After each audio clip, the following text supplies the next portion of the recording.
Praise lord, దేవునికి స్తోత్రం. హల్లెలూయా. Hosanna వైఎస్ఎస్బి ministry పరిచయ తరపున మీ అందరికి శుభాభివందనాలండి. ఉదయకాల దేవుని చేత ప్రభు మిమ్మల్ని నింపి తృప్తిపరచునుగాక. ఆమెన్. ఈ ఉదయకాలం వేళ మీరు చేస్తున్న ప్రతి ప్రయత్నాల్లో ప్రభు హస్తం మీకు తోడుగా ఉండి నడిపించునుగాక. ఉదయకాలం వేళ దేవుని వాక్యాన్ని ధ్యానం చేద్దామండి. యోహాను సువార్త 1వ అధ్యాయము 14వ వాక్యం. ఆ వాక్యము శరీరధారి అయి కృపా సత్య సంపూర్ణుడిగా మన మధ్యలో నివసించెను. హల్లెలూయా. నిశ్చయంగా దేవుడు వాక్యమై మన మధ్యలో నివాసం చేస్తున్న రోజులవి.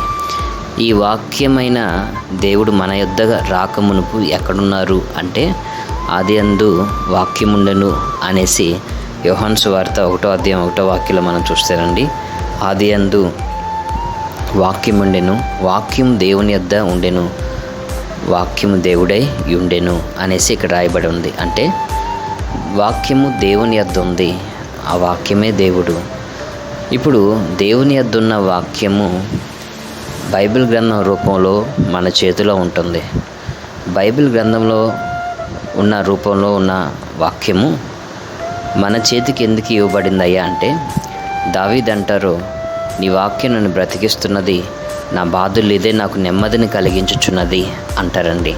అంటే పరలోకపు దేవుడు తన వాక్కుని భూమి మీదకి ఎందుకు ఇచ్చాడయ్యా అంటే బ్రతుకు బాట కలిగిన జీవిత ప్రయాణంలో నడిపించబడుతున్న మనిషికి మనసు హృదయము భారమై నడిపించబడుచుండగా ఆ భారము విడిపించబడలేని మాటలు ఎన్నో వింటుండగా ఒక మాటైనా కానీ నన్ను ఆదరిస్తుంది, ఒక మాటైనా నన్ను ఓదారుస్తుందని నిరీక్షణతో కాంక్షతో ఎడారిలో నడిచిన వాడు నీళ్ల కోసం పరితపించినట్లుగా ఏ మాటైనా నన్ను ధైర్యపరుస్తుందేమో, ఏ మాటైనా నన్ను ఆదరిస్తుందేమో అని ఎదురు చూస్తున్న నరమాత్రుడికి ఆకాశం నుంచి దిగి వచ్చిన జీవ గ్రంథం అండి బైబిల్ గ్రంథం. అందుకనే కీర్తన గ్రంథము 119వ అధ్యాయం 50వ వాక్యంలో మనము చూస్తాం, నీ వాక్యము నన్ను బ్రతికించుచున్నది, నా బాధలు ఇదే నాకు నెమ్మదిని కలిగించుచున్నది అనేసి భక్తుడు అంటున్నాడు. నెమ్మది లేని టయాన వాక్యమైన దేవుడు కృపాసత్య సంపూర్ణుడిగా మన మధ్యలో ఉండి నెమ్మదిని ఇస్తాడు. ఎప్పుడయ్యా అంటే నువ్వు వాక్యం చదివినప్పుడు. నువ్వు వాక్యం చదవుకోకుండా నీవు లోక వార్తలన్నీ చదివి లోకంలో ఉన్న ఆలోచనల చేత నింపబడి లోక నటనల వైపు చూస్తూ, లోక ద్వేషపూరితమైన మనుషుల వైపు చూస్తూ, లోకంలో నీకు కలిగిన నష్టము, నేను బాధిస్తున్న పరిస్థితులు, నేను దుఃఖిస్తున్న పరిస్థితులు, నేను ఇబ్బంది పెడుతున్న పరిస్థితుల వైపు చూస్తూ నలిగిపోతూ ఉండటం వల్ల నీకు నెమ్మది ఉండదండి. నీకు నెమ్మది దొరుకు స్థలము కృపాసత్య సంపన్నుడిగా వాక్యమే జీవించుచున్న ఆ దేవుని యొద్ద ఉందండి. అంతేకాదండి, వాక్యం ఎందుకు మన మధ్యలో ఉందంటే కీర్తన గ్రంథం 119వ అధ్యాయము ఇక్కడ 105వ వాక్యంలో చూస్తే, నీ వాక్యము నా పాదములకు దీపమును, నా త్రోవకు వెలుగునై ఉన్నది అంటున్నాడు. వెలుగు మనుషుడు ఎప్పుడు ఉపయోగిస్తాడంటే చీకటి కమ్మినప్పుడు. ఈ రోజున అప్పులు త్రోవ, కుటుంబ వ్యవస్థలో సఖ్యత ఐక్యత సమాధానం కలిగిన త్రోవలు, అలాగా నీ చేతి పనుల త్రోవలు అన్నీ చీకటిమయమై చీకటి కమ్మి ఉందేమో. అయితే ఆ చీకటి కమ్మిన త్రోవలలో సాధారణమైన మనిషి లోకపు వెలుగుని కలిగి నడుస్తాడు. ఆత్మీయంగా నీకు ఎదురైన కష్టాలు, బాధలు, ఇరుకు, ఇబ్బందుల్ని జయించుటకు నీకు ఒక ఆత్మ బలము కావాలి, ఆత్మీయ విజయము కావాలి. ఈ ఆత్మ బలము, ఆత్మీయ విజయము నీకు ఎట్లాగా అనుగ్రహించబడుతుందయ్యా అంటే సర్వశక్తి కలిగిన దేవుని సహాయం వలన. హల్లెలూయా. సర్వశక్తి కలిగిన దేవుడు నీకు సహాయం చేసినప్పుడు నీ కనులెదుట ఎటువంటి యుద్ధములున్నా కానీ దేవుడు తన వాక్యం చేత నిన్ను ఆదరించి ఓదార్చి ధైర్యపరిచి ముందుకు నడిపిస్తాడన్న వాస్తవాన్ని ఉదయకాలం వల్ల నీవు గమనించాలి. అంతేకాదండి, దేవుని వాక్యము కృపాసత్య సంపూర్ణుడిగా మన మధ్యలో ఎందుకుంటుంది అని మనం ఒకసారి ఆలోచిస్తే కీర్తన గ్రంథము 119వ అధ్యాయం 130వ వాక్యాలు చూస్తారండి. నీ వాక్యములు వెల్లడి అగుడుతోడనే వెలుగు కలుగును, అవి తెలివి లేని వారికి తెలివి కలిగించును. మాకు తెలివి తక్కువ అండి అని అనుకుంటారు, కానీ తెలివి ఎలా వస్తుంది అనేది ఎవరు ఆలోచించరు, గ్రహించరు. ఈ ఉదయకాలం వల్ల దేవుడు తన వాక్యంతో మాట్లాడుతున్న మాట ఏంటంటే, నువ్వు బైబిల్ చదువు, నీకు తెలివి ఇస్తానంటున్నాడు. హల్లెలూయా. శక్తిహీనులకి శక్తిని ఇవ్వగలడు, బలహీనుడికి బలాభివృద్ధిని ఇవ్వగలడు, జ్ఞానం లేని వారికి జ్ఞానము ప్రభు ఇవ్వగలుగుతారండి.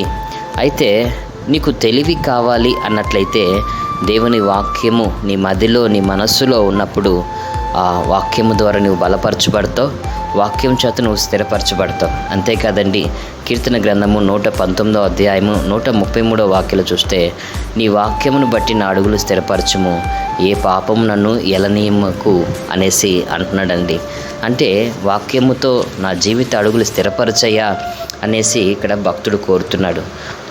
కృపాసత్య సంపూర్ణుడిగా దేవుని వాక్యము మన మధ్యలో ఉండి ఒక స్థిరమైన పునాదికరమైన మార్గంలో నడిపిస్తున్నది.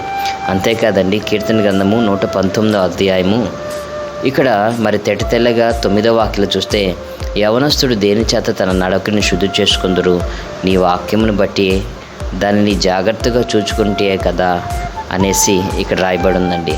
దేవుని వాక్యం వల్ల మన జీవిత అడుగులను మనం సరిచేసుకోగలుగుతాం. దేవుని వాక్యం వల్ల మన జీవితంలో ఉన్న పాపం నుంచి మనం విమోచించబడతాం. దేవుని వాక్యం చేత మనకి పరిశుద్ధత కలిగిన మార్గములు మరి తెల్లగా కనపరచబడతాయి. ఈ ఉదయకాలం ఈ వాక్యం ఉంటే నీవు నలుదిశల మనుషుల యొక్క మాటల్లో నెమ్మది లేక, మనుషుల యొక్క మాటల్లో ఆదరణ లేక, ఆదరణ కరువై, నెమ్మది కరువై, ఓదార్పు కరువై, నాకు నెమ్మది కావాలి, నాకు నిరీక్షణ కావాలి, నాకు ధైర్యం కావాలి, నాకు జ్ఞానము కావాలి, నాకు తెలివి కావాలి అని నీవు ఒకవేళ కోరుకుంటున్నట్లయితే మీరు ఆకాశమందున దేవుని వైపు చేచాపి దేవుని సహాయం కొరకు మీరు ఎదురు చూడాలి. అట్టి నిరీక్షణని ఉదయకాలం వేళ ప్రభు మీకు అనుగ్రహించి ఆయన కృపతో మిమ్మల్ని ఆశీర్వదించి నడిపించునుగాక. ఆమేన్. దేవుడు తన వాక్యం చేత అనుదినం అనుక్షణం మీకు తోడై ఉండి మీకు కావాల్సిన ధైర్యాన్ని, మీకు కావాల్సిన విజయాన్ని ఇచ్చి నడిపించే రీతిగా మీ కొరకు చిన్న ప్రార్థన. కృపా సత్య సంపూర్ణకు దేవ మీకు స్తుతి స్తోత్రం చెల్లిస్తున్నాం. శక్తిహీనులకి శక్తిని, బలహీనులకి బలాభివృద్ధిని కలిగిస్తున్నావు. నీ వాక్యం వెల్లడాగుతో తోడునే నా ప్రభువా. అయా, మనుషులకి తెలివి వెలుగు కలుగుతుందన్నావు నా తండ్రి. అంతేకాదు నా ప్రభువా, నీ వాక్యాన్ని చదివిన వారికి నెమ్మది, నీ వాక్యం ఎట్టి బాధలో ఉన్నవారినైనా బ్రతికిస్తుందన్నావు నా ప్రభువా. అంతేకాదు నా తండ్రి, నీ వాక్యం వల్ల మేము ఎన్నో ఆశీర్వాదాలు పొందుకుంటామని మరి తెల్లగా నువ్వు మాట్లాడిన విధానం బట్టి నీకు స్తోత్రం. ఉదయకాల దేవుని చేత నీ బిడ్డలైన వారిని తృప్తిపరచు. నీ బిడ్డలు చేయి ప్రతి ప్రయత్నాలు, పనులు ఆశీర్వదించు, దీవించమని, దీవెనకరమైన కృపతో నీ బిడ్డలైన వారిని నింపమని, సర్వశక్తి కలిగిన కార్యాలు నీ బిడ్డల జీవితంలో జరిగించమని, అయా నీ బిడ్డలకి దుఃఖానికి కారణమైన ప్రతి ప్రతికూలమైన పరిస్థితుల నుంచి అన్ని విషయాల్లో మీ బిడ్డలకి ఆదరణగా ఉండి విజయం ఇచ్చేవారుగా ఉండి నడిపించమని, సర్వశక్తి కలిగిన కార్యాలు జరిగించమని నజరుడైన యేసుక్రీస్తు ప్రశస్త నామం ప్రార్థిస్తున్నాం తండ్రి. ఆమెన్. తండ్రి అయిన దేవుని ప్రేమ, తన కుమారుడైన యేసుక్రీస్తు కృప, ఆదరణకర్తైన పరిశుద్ధ ఆత్మదేవుని సన్నిధి సహవాసం కృపయు ఈ వాక్యం ఉన్న ప్రతి ఒక్కరికి తోడై ఉండి నిశ్చయంగా దేవుని వాక్యము ద్వారా మీరు ఆదరించబడి, స్థిరపరచబడి, కృపతో నడిపించబడుదురుగాక. Amen, amen, amen.